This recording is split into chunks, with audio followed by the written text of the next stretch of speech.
नमस्कार, capital TV का खास शो वॉर ऑफ स्टेट देख रहे हैं आप। मैं हूं आपके साथ पूजा। बिहार की लड़ाई का कल फाइनल काउंटडाउन है। कल सुबह से ही चुनावी नतीजे सामने आने लगेंगे और कल ये पता चल जाएगा कि बिहार की लड़ाई किसने जीती है। लेकिन चुनावी नतीजों से पहले बिहार की राजनीति जबरदस्त तेज चल रही है। महागठबंधन में खलबली मची है, तो वहीं बीजेपी और जेडीयू के दफ्तर में मिठाइयां बांटी जा रही है, मिठाइयां बन रही है और जश्न की भी शुरुआत हो गई है। आपको बता दें कि तेजस्वी यादव काफी ज्यादा परेशान नजर आ रहे हैं। वो सुबह से ही लगातार कई बार प्रेस कॉन्फ्रेंस करके कई बड़े बड़े बयान दे चुके हैं। वो लगातार अपने प्रत्याशियों के साथ संपर्क में है और हर एक प्रत्याशियों से फोन पर बातचीत कर रहे हैं और कह रहे हैं कि भाई डरना नहीं है, डटे रहना है, हर एक वोट तक डटे रहना है और काउंटिंग पर भी निगरानी बरतनी है। साथ ही आपको बड़ी खबर बता दें, आरजेडी के एमएलसी सुनील सिंह, जिन्होंने विवादित बयान दिया, उन पर एफआईआर भी दर्ज हो चुका है। तो नतीजों से पहले बिहार की राजनीति में क्या चल रहा है, इसे समझेंगे। मेरे साथ जुड़े हुए हैं कैपिटल टीवी के editor in chief doctor Manish Kumar और एग्जीक्यूटिव एडिटर हमारे राजीव जी। सर, बिहार में कल तो नतीजे सामने आ जाएंगे, उसके पहले क्या कुछ चल रहा है बिहार में? देखिए, एक तरफ निराशा है और दूसरी तरफ जो है एक अपबीट मूड नजर आ रहा है। निराशा महागठबंधन में है। आप देखिए, तस्वीरें आ गई, अल्लाह वरू जो है पटना छोड़ के भाग गया, दिल्ली आ गया। भाई क्यों भाई, फिर से पिटाई होनी थी क्या? आप बिहार के इंचार्ज हो, आपको तो बिहार में डटे रहना चाहिए। कल अगर जो भी रिजल्ट होता, हार में या जीत में, आपको जो है, जो अब तक जो आप सब कुछ नियंत्रण कर रहे थे, तो आप तो कम से कम कल प्रेस कॉन्फ्रेंस आप करते, इसलिए आपको पटना में रहना चाहिए था। आप जो है पिछली गली से आप निकल लिए दिल्ली, क्या पता नहीं, क्योंकि ये सिग्नल जो बॉडी लैंग्वेज आज तेजस्वी का दिन भर दिखा, वो एक विनर का नहीं है। वो एक ऐसे व्यक्ति का है जो मानसिक तौर पे हार के लिए तैयार हो गया है। ये सुनील सिंह कोई छोटा मोटा एमएलसी नहीं है, लालू यादव के बड़े नजदीक लोगों में से थे और वो कह रहे हैं कि नेपाल बना देंगे, बांग्लादेश बना देंगे। और तो और जो राजनीति को दूर से समझने वाले लोग हैं, दिग्विजय सिंह, वो कह रहे हैं कि देखिए, अगर एग्जिट पोल जैसा रिजल्ट आया तो इसका मतलब है कि ईवीएम में छेड़छाड़ हो गई। अब अचानक से ईवीएम याद आ गया या फिर वोट चोरी हुई है। तो जब आप इस तरह के बयान देते हो तो ये समझ में आ जाता है कि आपकी मनोदशा क्या है। आपका जो इस वक्त का जो उत्साह है वो बिल्कुल रसातल में चला गया है। भाई क्या जरूरत है आपको इस बात करने की डटे रहो? भाई डटे रहो नहीं, क्या मैंने डटे हुए नहीं है। भाई आप हार गए हैं, मैदान छोड़ के भाग गए हैं, सेनापति तभी तो सेना को कहता है कि भाई आओ डटे रहो। इसका मतलब मैदान छोड़ के सब लोग हतोत्साहित हो गए हैं और इसलिए राहुल गांधी तो पहले ही भाग गए, विदेश जाने की खबर है।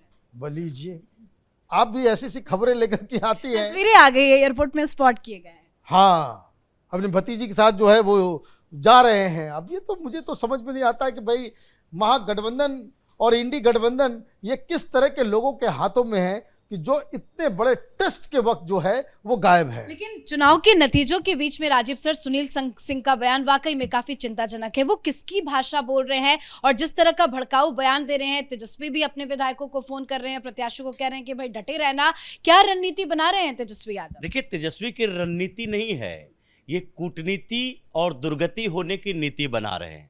जिस तरीके से सुनील सिंह ने बयान दिया, वो किसी और का बयान नहीं है, वो उसी के रास्ते पे चल रहे हैं जिस रास्ते पे तेजस्वी यादव चलते रहते हैं। राजद का ये ऑफिशियल टाइप बयान है, इसी तरीके की भाषा का इस्तेमाल ये लोग करते हैं। 2025 में हम ईवीएम में छेड़छाड़ नहीं होने देंगे, जैसा कि 2020 में हो गया था। अब 2020 में हो गया था, लेकिन 2015 की बात करते हो तो उसमें नहीं हुआ था। जिस समय नीतीश कुमार के साथ चुनाव लड़ रहे थे और 2015 में महागठबंधन की सरकार बन गई थी, तो 2015 में क्या चुनाव आयोग बिहार सरकार के नियंत्रण में था या 2014 से जो प्रधानमंत्री मोदी बने हैं उसके बाद केंद्र सरकार के ही नियंत्रण में था? अगर चुनाव आयोग पहले से केंद्र सरकार के पास था तो अब राज्य सरकार के पास बीच में नहीं हुआ और न अब केंद्र सरकार के पास चला गया।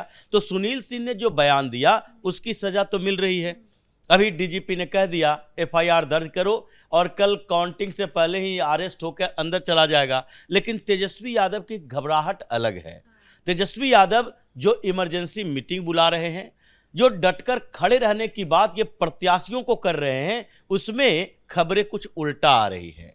क्योंकि इनके जिन जिन क्षेत्रों में संभावनाएं थोड़ी बहुत है, वहां के विधायक यानी कि जो अभी कैंडिडेट हैं, वो कैंडिडेट लापता होते जा रहे हैं। 25 से 30 ऐसी जगहों पर यह खबरें आ रही है कि तेजस्वी यादव अपने लोगों को बोल रहे हैं कि उन कैंडिडेट से बात करो कि आगे जब काउंटिंग के बाद रिजल्ट आएंगे तो उन लोगों को पटना के दरबार में उपस्थित होना है, क्योंकि हमें जो रिपोर्ट मिल रही है इन्हीं लोगों के जीतने की संभावना है। जो 50-60 सीटें महागठबंधन को मिलेगी, अब उसमें से अगर 30-35 सीटें आरजेडी को मिलती है, उसमें अगर 20 से 25 कैंडिडेट जो जीत की तरफ बढ़ रहे हैं, वो पहले से सोच रहे हैं 5 साल कौन इंतजार करेगा, ये फिर 5 साल हमको वैसे ही विपक्ष में बैठने के लिए और गाली खाने के लिए छोड़ देगा। उससे पहले ही स्ट्रेटजी तैयार करो। अगर हमारी जरूरत कहीं होगी, जरूरत का मतलब सरकार बनाने के लिए नहीं है, जरूरत का मतलब तेजस्वी और राहुल गांधी को जवाब देने के लिए है। अगर जरूरत होगी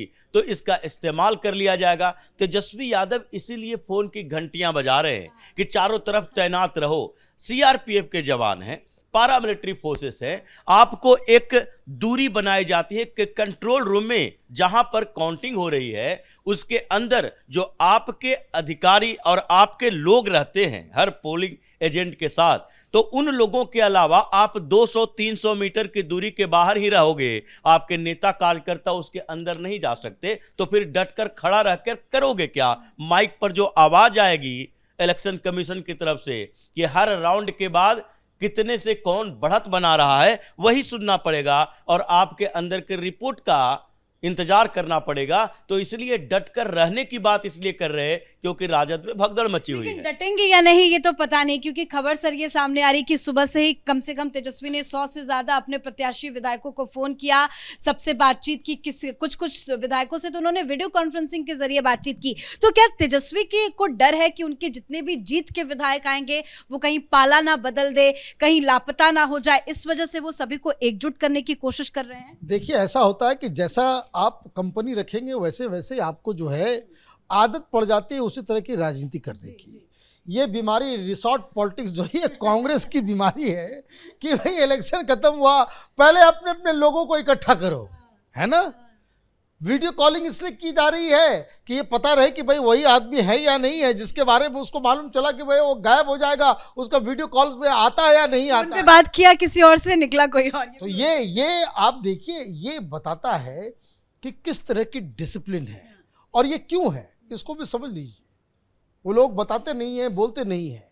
भाई जिन लोगों ने पैसे देकर के टिकट लिया, वो तो ये बोलेंगे ना कि भाई हम क्या करें। उनका कोई अलायंस जो, उनका कोई एलिजेंस जो है, उनका कोई समर्पण लीडर या पार्टी के लिए नहीं होगा। आप 5 करोड़ 6 करोड़ रुपए देकर के आप टिकट लोगे, चुनाव भी अपने बदौलत जीतोगे, तो वो उसको नेता को नेता थोड़ी मानेगा। वो तो ये कहेगा कि भाई अब हम जीत जाएंगे तो हमको तो वहां होना चाहिए, जो सरकार के साथ रहेंगे तो हमें कुछ फायदा हो। It is just like business. आप इस तरह से, आप देखिए सारे लोग तो तेजस्वी और इसके बारे में बात कर रहे हैं कि भाई उसके आरजेडी के जो है कई सारे जो गायब हो गए। भाई मुकेश सहनी कहाँ है? बड़ा सवाल है। आज दिन भर नजर नहीं आए। ऐसे तो कल तक धमकी दे रहे थे ये डिप्टी सीएम बनेंगे, और ये कह रहे हैं कि भाई हम अपने सहयोगियों को, अपने समर्थकों को, अपने काडर को कह देंगे तो मीडिया हाउस में आग लगा के जला करके खाक कर देगा, हम रोके हुए हैं। तो ये इस तरह की बात करके, तो इसका मतलब है कि हर तरफ जीता हुआ व्यक्ति वो फुल ऑफ कॉन्फिडेंस होता है, वो अच्छी अच्छी बातें करता। यहाँ आपस में कोई मीडिया हाउस जलाने की बात कर रहा है, कोई नेपाल बनाने की बात कर रहा है, कोई ईवीएम की बात कर रहा है, कोई वोट चोरी की बात कर रहा है। तो ये साफ साफ संकेत है कि कल बहुत बड़ा झटका राहुल गांधी एंड कंपनी को लगने वाला वाकई है। में तेजस्वी जो कर रहे हैं उससे साफ साफ समझ में आ रहा है कि हार और बौखलाहट है। लेकिन सर एक खबर ये भी सामने आई कि नतीजों से पहले तेजस्वी यादव ने महागठबंधन की एक मीटिंग बैठक बुलाई है, इसकी जरूरत क्यों पड़ गई? देखिए, महागठबंधन की मीटिंग किसके साथ, ये कोऑर्डिनेशन किसके साथ करोगे? कांग्रेस के कितने नेता आपके साथ आकर बैठेंगे? राहुल गांधी तो ये प्रचार खत्म होने के बाद उस समय से कहीं नजर नहीं आ रहे। कोई ऐसा मैसेज भी नहीं दिया बिहार को लेकर कि बिहार के कांग्रेस के नेता एकजुट रहे। जैसे तेजस्वी यादव बार बार कह रहे हैं, ईवीएम पर सवाल उठाए, चुनाव आयोग पर सवाल उठाए, ये सवाल राहुल गांधी पहले उठा रहे थे। लेकिन जैसे ही प्रचार खत्म हुआ, वोटिंग खत्म हुई, एग्जिट पोल सामने आया, राहुल गांधी सामने आए। राहुल गांधी को बोलना चाहिए था कि बिहार में हमने जो मेहनत की है उसका परिणाम सामने आएगा, एग्जिट पोल फर्जी है। कांग्रेस के एक दो नेता दिल्ली में बैठे हुए ये बातें करते नजर आ रहे हैं। बिहार के जो नेता हैं वो कंफ्यूज हैं, और उसमें से कई नेता ऐसे करें नहीं, एग्जिट पोल के अनुसार ही आने वाला है नतीजे। क्योंकि हम लोगों ने तो देखा है, शकील अहमद खान वो रिजाइन देकर चले गए, राहुल गांधी के ऊपर ही सवाल उठाए। तो महागठबंधन की बैठक जो बुला रहे हैं उसमें क्या सीपीआई, सीपीआईएम ये सारे नेता आएंगे? पहले भी चुनाव प्रचार के दौरान केरल से सीपीआई सीपीएम के कितने नेता आए, या बंगाल से कितने आए? बिहार में तो है ही नहीं। तो ऐसी स्थितियों में देखें तो ये लोग पहले ही पिछड़ रहे थे। इसीलिए ये महागठबंधन की बैठक की बात करके कंफ्यूजन क्रिएट करना चाहते हैं कि कम से कम हमारी सरकार बनने वाली है, हम जीतने वाले हैं। अभी तक मैसेज ये देते रहे कि तेजस्वी यादव के नेतृत्व में महागठबंधन काम कर रहा है। ये नेतृत्व नहीं है। ये जैसे ही परिणाम आएंगे उसके बाद तेजस्वी को औकात पता चलेगा कि ऐसे गठबंधन को साथ लेकर चलना कितना मुश्किल होता है, जिसमें कांग्रेस भी हो और कम्युनिस्ट पार्टी के लोग भी हो, यानी वाम भी हो और फिर कांग्रेस भी हो। लेफ्ट और कांग्रेस के कॉम्बिनेशन के साथ आगे बढ़ने का मतलब है विध्वंसक परिस्थितियां पैदा करना, और वही परिस्थिति तेजस्वी यादव के लिए है। सर बहुत बहुत धन्यवाद सर आप दोनों का। तो बिहार की राजनीति में चर्चा जबरदस्त गर्म है, हलचल काफी तेज है और हड़कंप महागठबंधन में बढ़ गया है, क्योंकि कल नतीजे आएंगे। सुबह 8 बजे से वोटों की गिनती शुरू हो जाएगी, लेकिन नतीजों से पहले महागठबंधन में हलचल इसलिए तेज है क्योंकि तेजस्वी यादव को खुद भी अपने ऊपर कॉन्फिडेंस नहीं है। भले ही वो कैमरे के सामने जीत का दावा कर रहे हो, कह रहे हो कि 18 तारीख को वो मुख्यमंत्री बनेंगे, लेकिन उन्हें भी कहीं ना कहीं पता है कि महागठबंधन बुरी हार का सामना करने वाला है, और इसीलिए वो लगातार अपने विधायकों से, अपने प्रत्याशियों से कांटेक्ट कर रहे हैं। सुबह से वो लगातार अपने कई विधायकों से फोन पर बातचीत कर चुके हैं। कईयों की घंटी बजी तो कईयों के विधायक और प्रत्याशियों ने फोन नहीं उठाया, और अब जाकर तेजस्वी यादव ने महागठबंधन की नतीजों से पहले एक मीटिंग भी बुला ली है। ये साफ साफ इशारा कर रहा है कि तेजस्वी यादव ने, कांग्रेस पार्टी ने हार मान ली है। तो कल के नतीजे भी आपको कैपिटल टीवी सुबह 8 बजे से लगातार दिखाता रहेगा। बने रहिएगा कैपिटल टीवी के साथ। आज के हमारे खास शो वॉर ऑफ स्टेट में इतना ही। देखते रहिए कैपिटल टीवी। नमस्कार।